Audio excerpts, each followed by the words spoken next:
My dear friends, I hope this finds you well. Happy New Year to those who are celebrating. It is, of course, for me, the first day of 2020. 2019, in many ways, finished on a difficult note with the terrible story in Muncie, the tragedy, the uptick in anti-Semitism in New York and really all over the world. And on a different level, of course, the tragic bushfires that are tearing through New South Wales and Australia, and it was a difficult year. There's no doubt, and the situation of humanity seems much more precarious. With that being said, I think it's important not to lose sight of the profound blessings that this past decade has seen, and in many ways, you know, the quality of life for human beings around the world has improved drastically. And humanity is in many ways better than it ever has been. And yes, we are filled with, through the echo chamber, filled with a lot of negativity, but things are also doing well, and we are improving. But there are issues, and there are real issues that need to be addressed. And how we address them, I think we can take a cue from this week's Parsha, from a powerful teaching, a powerful reading by Rav Menachem of Chernobyl, the Rav Menachem Nachum Tursky of Chernobyl, in his great work, the Meor Eynayim. And he is riffing off of the famous opening to this week's Parsha, Parshat Vayigash.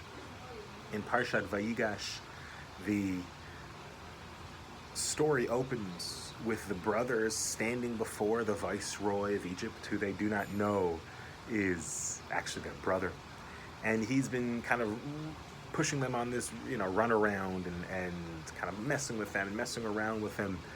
And he's finally brought Binyamin over from Canaan to Egypt, and he's played these tricks on them, and the brothers have no idea what's going on. They've got no clue what's going on. And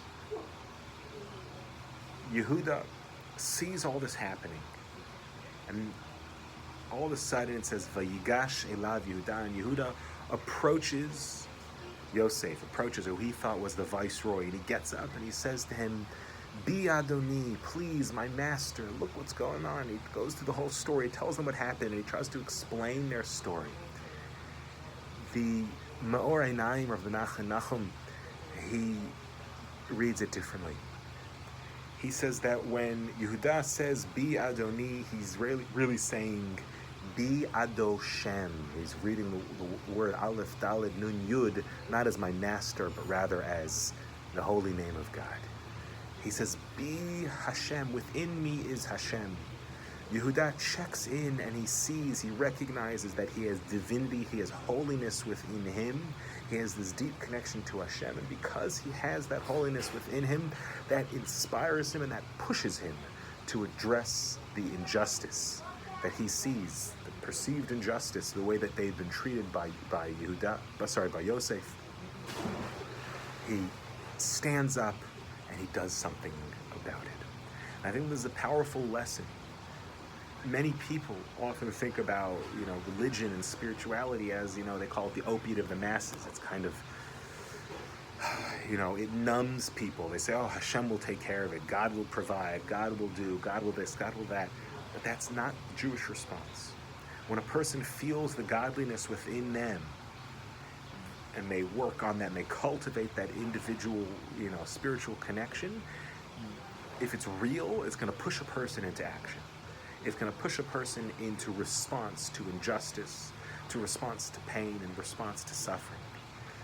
Deep awareness of the presence of God within pushes a person to say, Hashem, I see you within me. I need to see more of you in this world. Help me see more of you in this world. And this is the Jewish response. And so in light of all the difficulties that have been going on in this world, in light of all the challenges, I think that really Hashem is pushing all of us to dig within and to try to work more deeply on our connection to Hashem, to cultivate a deeper relationship and let that enlightened awareness push us into response to address all the various injustices and issues in the ways that we can, each of us in our own way, within our families, within our lives, within our communities, and within our countries, and whatever it is that we can do, however we can. So now, I think in light of all this darkness coming out of Hanukkah, our response must be an increased light, to push, for each of us to push ourselves, to try to find a genuine, deep, meaningful, authentic connection to Hashem. Be Hashem. Hashem is within me. Hashem is within you. And let us work on that. And please God, this upcoming year, I don't really care too much about New Year's, but if it's an opportunity to bless and to pray, then let's take advantage of it. I want to bless everyone with a really beautiful year, a year of health and happiness and success. May the fires be put out, the fires in the world be put out. May the hatred be calmed. May there be peace and prosperity for all of humanity. And may we see the redemption in this upcoming year. Please God. With that, I wish you a Shabbat Shalom.